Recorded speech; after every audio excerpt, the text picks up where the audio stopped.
Bismillahirrahmanirrahim. Bahas dulu. Assalamualaikum Ustaz. Waalaikumsalam warahmatullahi wabarakatuh. Saya mau bertanya. Saya punya sepupu yang Syiah. Ketika sholat dia menepuk tangannya ketika duduk di antara dua sujud. Akhlak yang harus saya lakukan, bagaimana cara menasihatinya? Pertama begini. Ini agak kompleks persoalannya dan saya menyampaikan pendapat-pendapat saja. Lihat sini baik-baik. Jika ada seseorang mengamalkan satu perbuatan terkhusus dalam urusan agama, amalan yang tidak tepat dalam tuntunan agama kita, maka yang pertama dilakukan adalah memperbaiki, memberikan solusi. Bagaimana caranya? Pertama kita mulai dengan doa dulu. Antum kenal Firaun?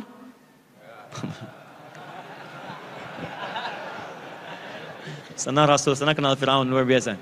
Baik, alhamdulillah. Baik, bukankah Nabi Musa ketika akan datang ke Firaun berdoa dulu? Apa doanya? Rabbi syrahli wa yassirli wahlul 'uqdatan yafqahu. Baik, pertama Anda doakan dulu, minta kepada Allah Subhanahu wa taala. Ya Allah, mohon berikan cahaya di hatinya ya Allah. Tunjukkan sesuatu yang benar yang menurut Engkau benar.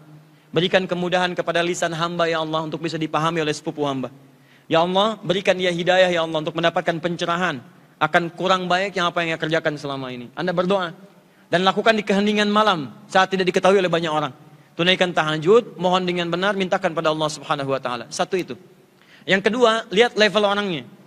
Kalau level orangnya bisa menerima Anda, menghormati, lalu Anda sampaikan lagi kembali kepadanya. Saya dapat referensi agak berbeda. Yuk kira-kira bagaimana kalau kita bisa tanyakan nih, ya, alhamdulillah. Apakah seperti ini, ataukah ini yang benar, ini yang kurang? Mau nggak kira-kira kita tanyakan? Ayo ajak dia ke ustadznya, begitu datang, sampaikan kepada yang lebih paham. Disitulah kemudian dia akan terbuka dengan bahasa-bahasa yang lembut. Dari mana salah sholat seperti ini? Ini ya, saya buka kitabnya di sini. Cara yang nepuk-nepuk itu referensinya seperti ini. Ini tidak tersambung dengan Nabi. Ini karyanya karya si fulan. Hadisnya bukan hanya lemah, tapi ada kepalsuan di dalamnya. Ini amalan sekian. Ini kitabnya dari mazhab kamu, dari kepercayaan kamu. Ini si fulan, ini referensinya. Dibuka pencerahannya. Kalau sudah terbuka, sudah diketahui, sudah jelas, maka akan lebih mudah menerima masukan dibandingkan Anda paksa dia untuk mengakui apa yang Anda sampaikan. Paham?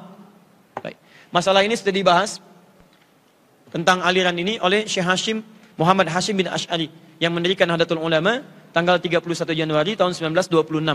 Beliau punya 19 kitab ditulis oleh beliau langsung. Kitab keduanya namanya Risalah Ahlus Sunnah wal Jamaah. Risalah Ahlus Sunnah wal Jamaah. Lihat halaman ke-10, paragraf yang kedua, baris 1 sampai 3, paling kanan sebelah bawah. Ini beliau menerangkan tentang aliran-aliran bid'ah. Bid'ahnya bid'ah akidah, bukan bid'ah fikih. Yang dihukumi sesat di tanah Jawa. Jadi pasalnya tentang pasal aliran sesat tanah Jawa. Halaman ke-10 ya beliau menyebutkan, wa minhum rafidhiyun. Di antara aliran yang sesat itu adalah rafidhiyun. Rafidhiyun dari kata rafidah. Rafidah itu orang yang menolak, bahkan mencela, mencerca habis sahabat-sahabat Nabi. Terutama Abu Bakar, ya radhiyallahu taala anhu, Umar bin Khattab, Utsman bin Affan dan sahabat-sahabat yang lainnya. Ya, sekarang sekte itu ada di kalangan Syiah. Disebut oleh beliau aliran yang menyimpang. Ya, wa hum yasubbuna sayyidina Abu Bakr radhiyallahu taala anhu wa Umar bin Khattab wa yubalighuna hawa sayyidina Ali bin Abi Thalib. Mereka itu tipikalnya kata beliau senantiasa menggunjingkan, mencela sahabat Nabi khususnya Abu Bakar As-Siddiq, Umar bin Khattab dan seringkali mengkultuskan Ali bin Abi Thalib radhiyallahu taala anhu. Kalau kita menghormati seluruh sahabat Nabi SAW. Semuanya. Kita menyayangi mereka tanpa kecuali. Yang ini agak berbeda. Karena itu kata Syekh Hashim bin Ash'ari, perilakunya, pekerjaannya, amalan-amalan sekte ini itu dihukumi oleh beliau aliran yang menyimpang. Ya Allah Ta'ala alam bisawab. Assalamualaikum Ustaz, saya mau bertanya, apa yang harus saya lakukan ketika sedang belajar di kelas dan terdengar adzan salat? Sementara dosen masih menjelaskan, apakah saya tetap di kelas atau segera berangkat ke masjid? Baik, di sini ada dua ya. Ada dua teman-teman sekalian. Pertama, dalam hukum itu ada namanya fikih aulawiyah. Fikih yang prioritas. Fikih prioritas. Prioritas mana ditimbang mana yang paling maslahat, mana yang paling baik. Dan mana hukum yang paling kuat. Misal, belajar apa hukumnya belajar? Faridah. Masuk pada hukum wajib. Hukum salat apa? Wajib, bertemu dua hukum wajib. Mana yang paling utama di antara dua ini? Maka sekarang lihat sisi maslahatnya. Jika memang dalam kondisi itu, Anda misalnya tidak diatur waktunya, tidak ada aturan khusus misalnya istirahat untuk sholat. Misal, tetap diterangkan di situ, kalau Anda bisa minta izin untuk menunaikan sholat misalnya, Dan dengan penunaian itu menghadirkan maslahat untuk Anda dan untuk seluruhnya. Maka silahkan yang diutamakan Anda minta izin. Pak, saya mohon izin misalnya. Izin tak keluar. Ya tidak harus Anda ke masjid misalnya. Kalau dengan ke masjid justru misalnya menghadirkan hal-hal yang tidak maslahat. Misal, mohon maaf, jarak masjid dengan kelas cukup jauh. Waktunya tertunda cukup banyak misalnya. Anda tunaikan di ruang yang lain, Anda tunaikan Anda kembali. Itu bisa dikerjakan. Tapi kalau tidak memungkinkan, maka lihat maslahat yang lebih umum. Kalau waktu kuliah Anda misal, tidak mengambil waktu yang spesifik untuk bisa mendapatkan waktu sholat. Sholat duhur misalnya ada waktu kurang lebih 3 jam di situ. Dari jam 12 sampai jam 3 misalnya. Ya, pengajaran berlangsung, masih berlangsung. Kira-kira ditutup 10 menit lagi misalnya. 10 menit lagi. Yang kalau Anda pamit, Anda kembali, pelajaran akan selesai. Banyak maslahat yang Anda tidak dapatkan di situ. Maka di sini Anda niatkan untuk misalnya mengakhirkan sholat dengan kondisi menyempurnakan dulu ini selesai, dan langsung Anda kerjakan sholat. Paham di sini? Karena maslahat di sini lebih utama dibandingkan dengan maslahat Anda sendirian. Waktu sholatnya masih ada di situ dan Anda telah berniat untuk menunaikannya. Yang sekiranya Anda pergi ke sini, Anda kehilangan beberapa hal yang tentunya ada beberapa yang tidak menjadi maslahat bagi kehidupan Anda. Jadi bagi kampus Anda, bagi pelajaran Anda, kemudian bagi maslahat kehidupan Anda. Nah, dalam hal yang demikian, Anda bisa mengambil hukum yang kedua. Apa hukum kedua itu? Bila ada maslahat yang lebih penting sifatnya umum, maka jika ini didapatkan, maka yang kedua, hukum fikih yang kedua, seperti dengan hukum yang sama seperti sholat, Anda bisa tangguhkan sepanjang masih di waktunya, atau bahkan bisa berlaku hukum jama' walaupun belum sampai pada waktunya. Contoh, Anda dokter, Anda mau operasi nih. Operasinya dilakukan di waktu zuhur, selesainya waktu maghrib, waktu asar akan lewat. Begitu kemudian Anda tunaikan zuhur, Anda tidak jama' dengan asar misalnya. Maaf, Anda lakukan tindakan, Anda bedah. Begitu muncul waktu asar, Allahu Akbar, Allahu Akbar. Maaf ya, sudah adzan, saya mau sholat dulu. Masya Allah, sholat. Itu perut sudah terbuka, jantung sudah berdetak, resiko tinggi, Anda tinggalkan, dia bisa meninggal. Maka bagaimana yang bisa dilakukan? Anda bisa kerjakan jama' pada saat itu. Anda lakukan saat zuhur, jama' dengan asarnya. Begitu Anda kerjakan jama', tunaikan operasi sampai menjelang maghribnya. Asar lewat, tapi sholat asar bisa digunakan. Itu yang dimaksudkan fikih aulawiyah, fikih prioritas. Jika ada maslahat penting yang memang tidak bisa ditinggalkan pada saat itu. Paham? Baik. Misal, ada waktu sholat duha dengan rapat. Rapatnya penting sifatnya. Dahulukan mana? Duha dulu atau rapat dulu? Ingat, kesolehan sosial lebih didahulukan dibandingkan dengan kesolehan individual. Jelas? Kecuali kayak tadi, kalau diizinkan untuk Anda pamit, menunaikan sholat, atau bahkan Anda ngajak dosennya sekalian sebelum menunaikan pelajarannya. Pak, boleh nggak kita sepakat Pak? Kelasnya maju sedikit waktunya, setelah itu waktu sholat kita sholat bersama-sama. Bapak kalau bisa jadi imam Pak. Masya Allah. Mudah-mudahan ilmunya berkah dan Allah ridhai untuk Bapak insya Allah. Masya Allah, luar biasa. Menurut saya sepanjang beliau muslim, insya Allah akan ada getaran dalam jiwanya. Saya nggak enak kalau jadi imam. Saya kan imam di kelas, imam di masjid, kamu saja. Masya Allah. Nama kamu siapa? Saya Torik Pak. Ya udah baca surat At-Torik nanti ya. Masya Allah. Aduh saya belum hafal ya. Nama kamu siapa? Saya Imran Pak. Tapi panggilan sehari-hari Kulhu. Misal.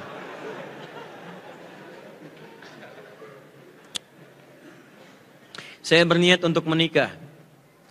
Masya Allah. Belum selesai kuliah sudah mau menikah. Tadi kan masih mau izin sholat ya, sekarang mau nikah. Ada masalah lah. Ya. Boleh menikah dengan anak kuliah? Tidak, selesaikan dulu kuliahnya, baru menikah ya. Bagaimana sedang kuliah langsung menikah? Sedang belajar kuliah, minta nikah. Selesaikan dulu pelajarannya, baru menikah. Saya berniat untuk menikah, namun mengingat abang saya belum menikah, baiknya saya meminta izin ke abang saya terlebih dahulu, atau ke orang tua terlebih dahulu, atau bagaimana langkah saya? Bicarakan yang baik. Komunikasikan. Ya. Syarat pernikahan itu tidak diikat dengan abang atau adik. Syarat menikah itu tercukupi syarat-syarat dan rukun nikah. Kalau terpenuhi itu semua, ya Anda berlaku kebolehan hukum itu. Tapi kadang dalam tradisi-tradisi, ada hukum dalam usul fikih disebut dengan al-adatul muhakkamah. Tradisi itu kadang dipandang sebagai hukum. Nah kalau tradisi itu tidak bertentangan dengan hukum syariat, maka boleh diberlakukan. Tapi kalau tradisi itu bertentangan hukum syariat, maka tinggalkan tradisi, dekatkan pada hukum. Kalau yang ini tradisi yang tidak bertentangan dengan hukum sebetulnya. Tinggal butuh dikomunikasikan saja. Bang, Masya Allah, Alhamdulillah Allah titipkan abang jadi abang saya, bukan abang yang lain. Terima kasih atas bimbingannya selama ini. Alhamdulillah saya semakin matang dalam berkehidupan, semakin kuat dalam sebagainya. Alhamdulillah bang, terima kasih. Jangan lupakan saya bang dalam bimbingan. Siapa dulu dong? Abang, gitu kan? Masya Allah. Dan saya bersyukur dengan bimbingan abang, saya telah mendapatkan calon dari Allah Subhanahu Wa Taala. Walaupun mungkin harus mendahului abang, tapi ini pun hasil bimbingan abang, bang, luar biasa, gitu kan? Masya Allah. Bisa kan? Bang, tolong ya. Kalau sekiranya, kalau tidak saya lakukan, saya khawatir jadi maksiat untuk saya. Tolong bimbing saya, bang. Sekiranya Allah ridha, walaupun bisa lebih dulu daripada abang, tidak bermaksud mendahului. Tapi supaya abang bisa membimbing saya dengan lebih baik lagi. Mungkin dari cara inilah abang mendapatkan jodoh yang terbaik. Misal. Ya udah, bismillah. Kamu duluan ya. Alhamdulillah. Bisa ya. Sudah menikah? Abang kapan? Abang kapan? Kan?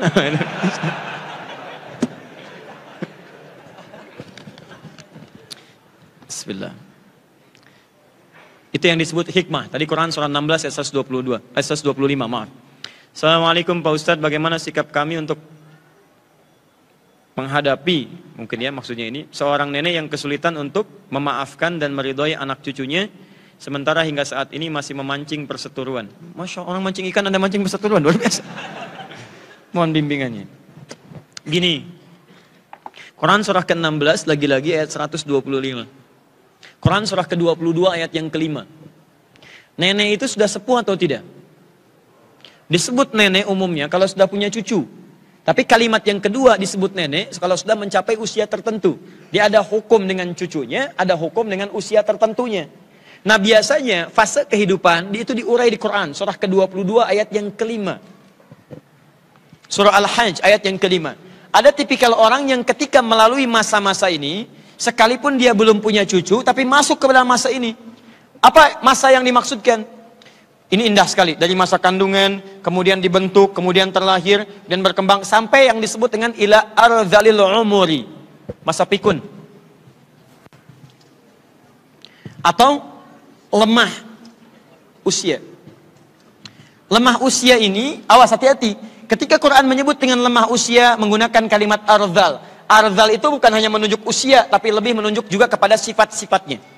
Lihat sini. Lemah, usia lemah. Lemah menunjuk sifat kurang matang dalam berpikir. Kurang matang dalam bersikap. Kalau anak belum balik, lemah atau kuat? Lemah. Bahkan ketika lahir belum bisa jalan. Lemah fisiknya. Bahkan ketika bergerak belum bisa berdiri. Lemah dia merangkaknya. Dia lemah dia berdirinya. Belum bisa berlari. Bisa berlari belum bisa. Bisa berjalan belum bisa berlari. Bisa berlari tapi kadang-kadang kurang hati-hati. Lemah. Lemah daya fikirnya, belum bisa bedakan mana yang berbahaya, mana yang tidak. Ular diajak main, Masya Allah, ular. Dia nggak tahu kalau dalam ular itu ada yang bahaya. Maka Anda ambil di situ. Saya punya keponakan Pak, sepupu.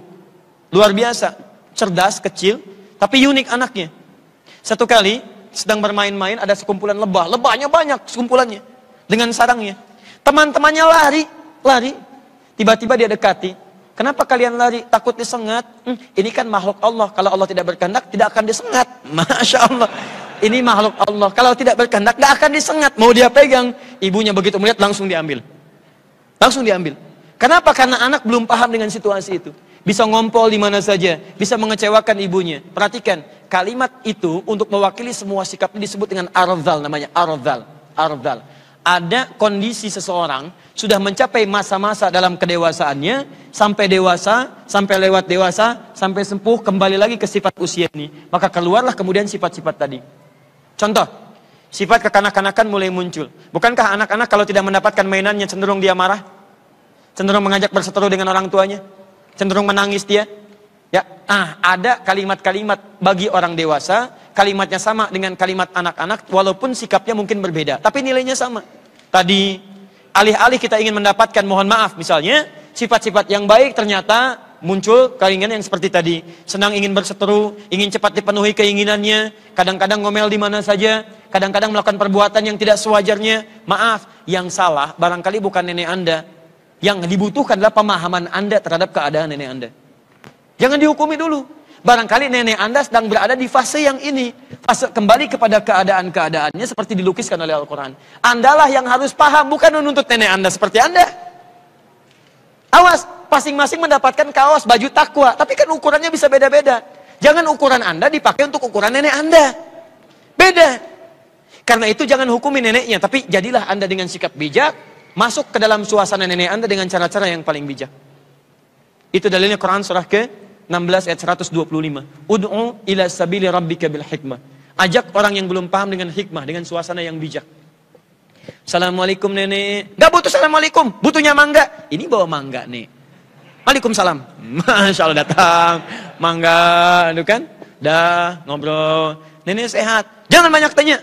Baik nek, tidak nanya. Itu suara. Nah, iya baik, diam. Itu bahasa suara. Dah, diam. Tenang lagi. Sudah. Nek, makan nek. Gak mau yang ini, maunya bubur. Carikan bubur. Gak mau bubur yang ini, bubur yang itu. Carikan. Besok nek, kita beli tukang buburnya. Sekalian nenek gak usah beli lagi. Ajak. Terus. Sampai ke titik yang paling dalam. Begitu titik paling bosannya, kembali dia kepada keadaannya. Bismillah. Mungkin maaf, Anda diberikan nenek seperti itu. Karena disitulah peluang pahala banyak bisa Anda raih. Tidak cukup dengan amin. Hadirkan kebaikan kepadanya.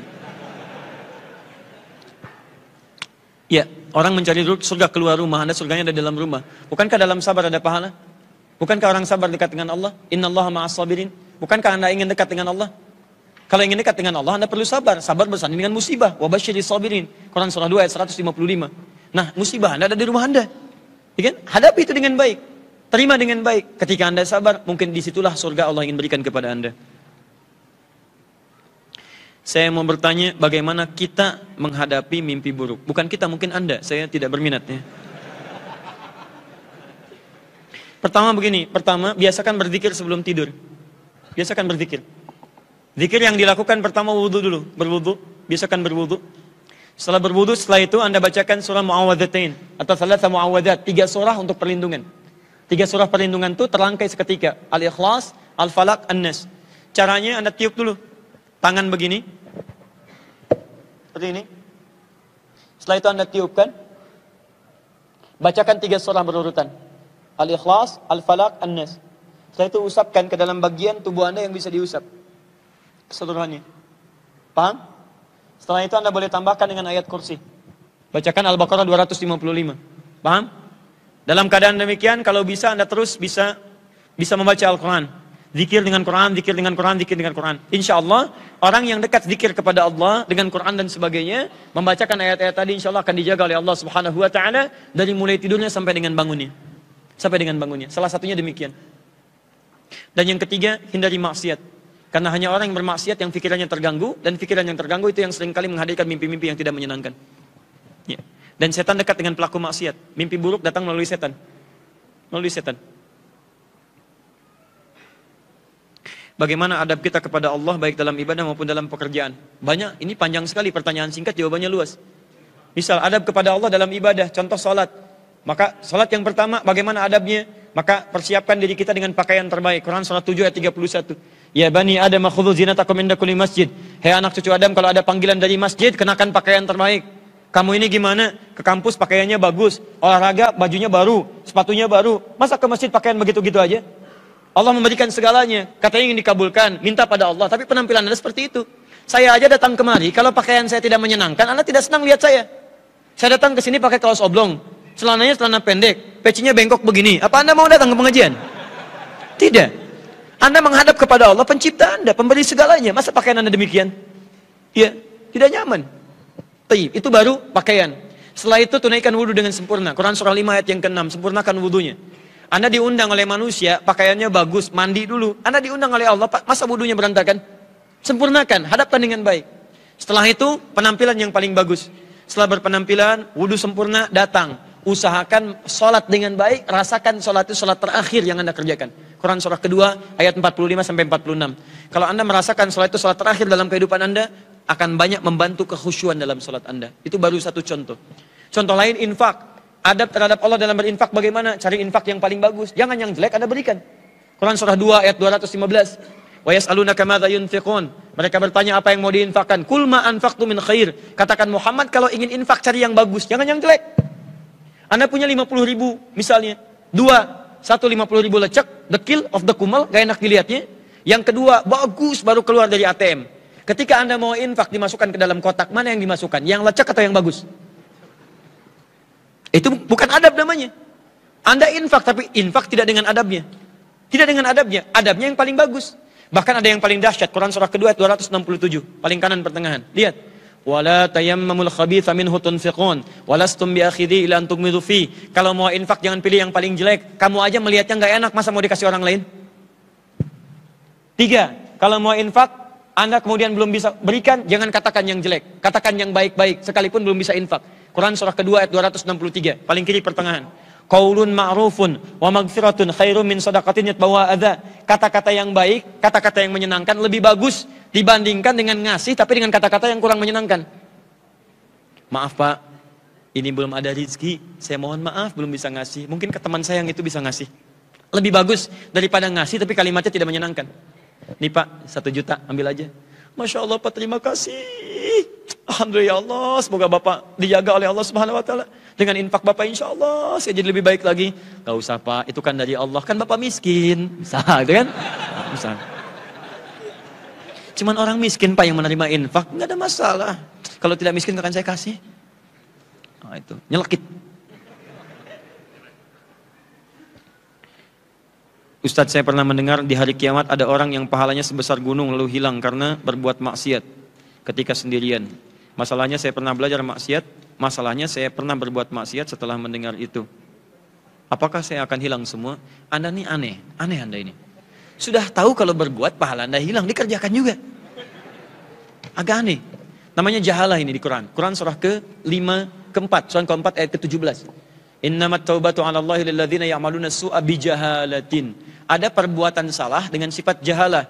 Jahalah itu punya 2 arti. 1, tidak tahu kalau itu salah. Yang kedua, sudah tahu salah dikerjakan. Es batu ditiupin, ya. Nah, sudah tahu salah misalnya, dikerjakan juga. Sama dengan panas dipegang juga. Pak, ini teh panasnya, masa sih dipegang? Udah tahu panas dipegang. Udah tahu salah dikerjakan juga. Nah, itu jahalah namanya. Nah, apakah kemudian mohon maaf pahala saya kembali? Tidak. Ketika Anda kerjakan perbuatan itu dan sadar pahala Anda akan hilang, maka seketika pahala Anda hilang. Hilang. Tapi Anda punya peluang untuk bertobat. Karena ayat ini turun untuk mengajak Anda bertobat. Innamat taubah, ayo tobat. Turunlah Quran surah ke-66 ayat ke-8. Tubu taubatan nasuha. Tubu ilallahi taubatan nasuha. Ayo balik. Dengan Anda tobat, dosa Anda gugur. Gini caranya, ilustrasinya begini. Anda punya pahala nih. Banyak. Anda kerjakan maksiat. Begitu kerjakan maksiat, maaf, ini pahalanya hilang. Habis. Awas hati-hati ya. Ya, maksiat yang dimaksudkan, maksiat yang disadari kalau mengerjakan pahala ini hilang. Awas, saya sadar kalau saya kerjakan ini pahalanya hilang. Kalau Anda sadar mengerjakan itu pahala hilang, begitu Anda kerjakan pahala hilang. Plus dosa datang. Hilang pahala, dosa datang. Ada maksiat yang saat dikerjakan, pahala tidak hilang, tapi dosa datang. Misal, maaf. Anda sholat dapat pahala. Anda mencuri misalnya. Begitu Anda mencuri, pahala sholatnya tidak hilang, cuman Anda mendapatkan dosa pencurian.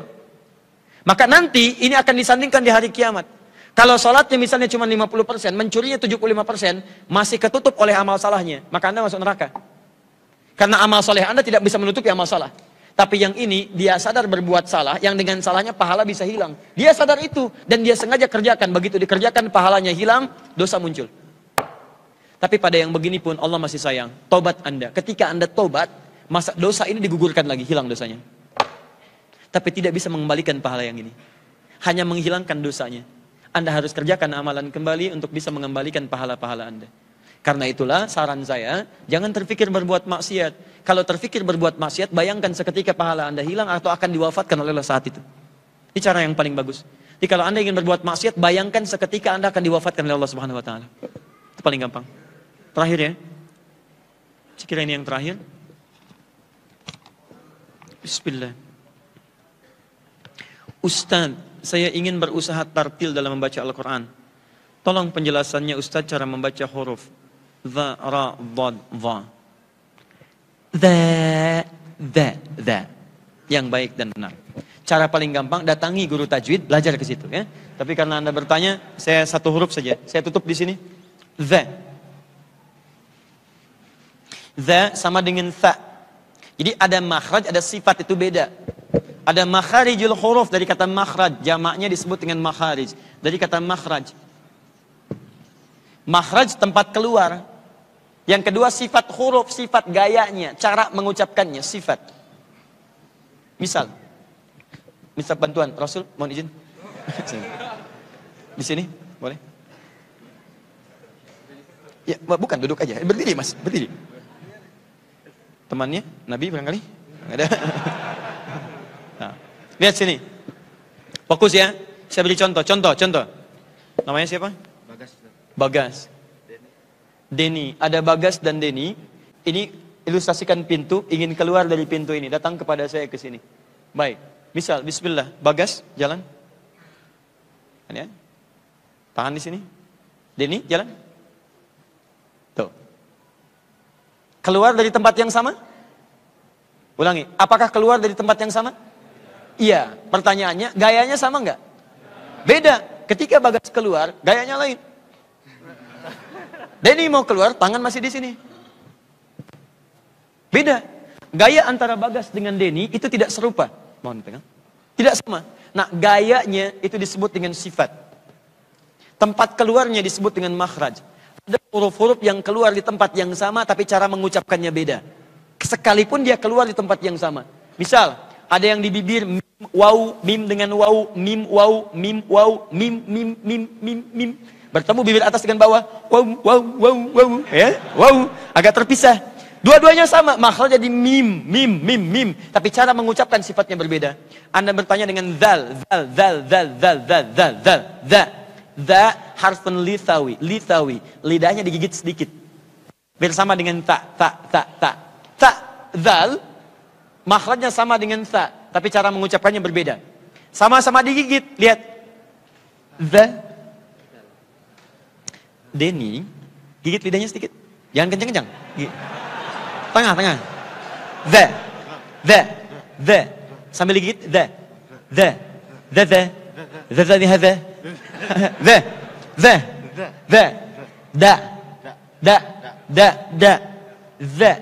Da. Nah, kalau mengucapkan zal itu sedikit digigit lidahnya. Za. Allazi. Kalau ta digigit tapi di ujung sedikit. Ta. Thuluthun atat thuluthun ta. Za. Hadza. Za. Kalau belum bisa berdiri di sini. Za.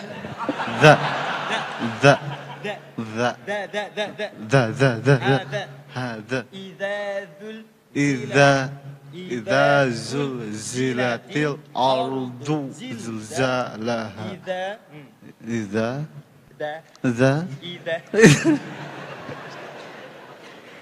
Silakan. Jazakumullah khair. Bagas. Ini. Za. Bacakan idza aja. Apa ya? Surah An-Nasr. Oh, surah An-Nasr.